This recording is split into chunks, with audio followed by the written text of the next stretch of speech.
Let's change that picture. Let's make them fun. Let's understand that there's a process here. You'll go from unconscious incompetence to conscious incompetence to conscious competence to conscious incompetence. You've heard this idea before. Firstly, you don't know that you don't know.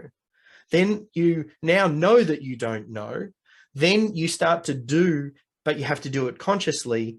And then you start to do it and you do it unconsciously. We want to do the same in systems. You want to go from I can't systemise to I learn about systems to I practice and build systems to I am confident with systems and this is just how we do things here. That's the goal. You know, when you've made it, when the team realizes this is how we do things here. And how do you do that? There's going to be some resistance up front. So let me just get you ready for that. But you can overcome any resistance by thinking about a few things. Firstly, most resistance comes from the fact that the team doesn't necessarily know what is the benefit to them, or they don't know why are we systemizing. This is a huge part of overcoming resistance. Help them to understand the benefit to them individually. How does systems make their job easy for them?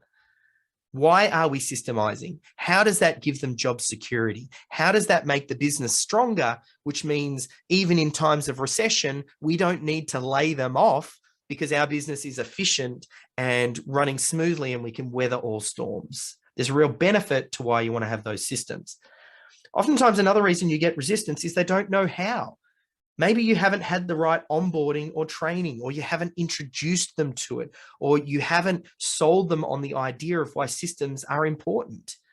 This is a biggie and really overlooked. I'm doing quite a lot of work, and we'll talk a little bit about how we can help you in a moment, but some training specific for team members. I talked about it right at the start, the 3 different tracks. Team members need different direction and training to understand the pieces that are important to them. Onboarding and training is critical. And also over time, you build out your process for the way that you hire. The reason this gets easier down the track is because if you hire people right up front and you set the expectations and you let them know that you're a systems-driven company, that's just the way that they are. And they've never experienced anything else, and therefore it's easy.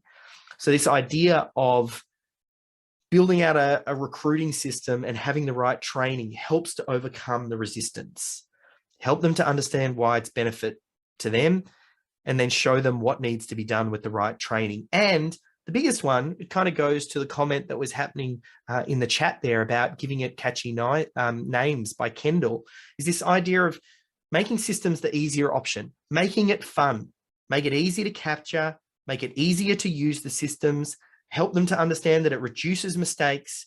Don't put systems in place for red tape. Systems isn't about ISO 9000. Systems is about making your team more efficient and making their job easier, and make it a game. That's what the whole idea of a systems champion will do, and that idea of minimum viable systems. Once you start to do that, you can really start to gamify it. And I can already see Zach there making a comment about gamification. We can talk probably a little bit more about that, because once you get minimum viable systems in place, it happens a little bit further down the line in systemology. The last stage in systemology is optimize.